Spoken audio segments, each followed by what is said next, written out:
মায়ের খুব কষ্ট করছে, কষ্ট করে অনেকটা যুদ্ধ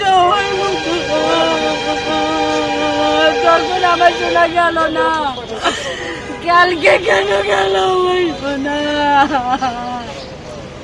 ওকে আইসিউতে রাখা হয়েছে 27 দিন, তারপর আমার শোনায় অনেকটা সুস্থ, ওকে ছেড়ে দিয়েছে।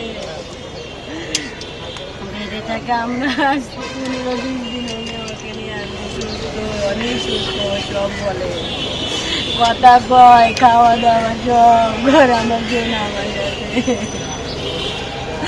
হঠাৎ করে আমার একটা গলায় অপারেশন হয়েছিল, না শ্বাস নিচ্ছিল, ওটা ডাক্তার বললো ওটা বন্ধ করে দেওয়া লাগবে, দিয়ে ওর অভ্যাসে করে নিতে পারা লাগে, করে অনেকটাই সুস্থ।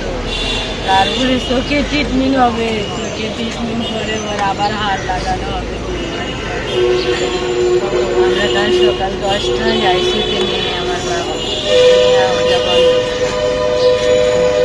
আমার বাবু বলে আমি আমি ওই নিয়ে আসার পর থেকে আমার সন্তান শ্বাস নিতে পারি না। আমি 5-7 বার এটা খুলে দিচ্ছি, দিয়ে পরিষ্কার করছি, কাশি দিলে কম বাড়াচ্ছি। বলছে আম্মু আমি না নিতে পারছি না, আব্বু তুমি আজকের দিনে সব কালকে তোমার ডাক্তার এটা দেখতে আসে, তাছাড়া তোমার বাড়ি যায়।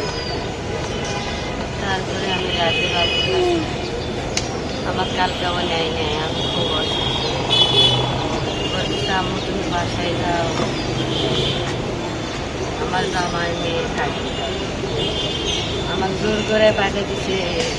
রাত আমার জামাই সেবা করছে, রাত 3টার পর তো আমার সন্তান অসুস্থ থাকে। সকাল 5টায় আমরা আসছি, তারপরে আমার সোনা কান্নার বাইরে, আমার সোনার শেষ কথা আমার হয়েছে কাল বিজয়। আর আমার সোনার সবার মধ্যে আমার সোনা কান্না বাইরে, আমি আর কোথাও বলতে পারিনি আমার বাবুর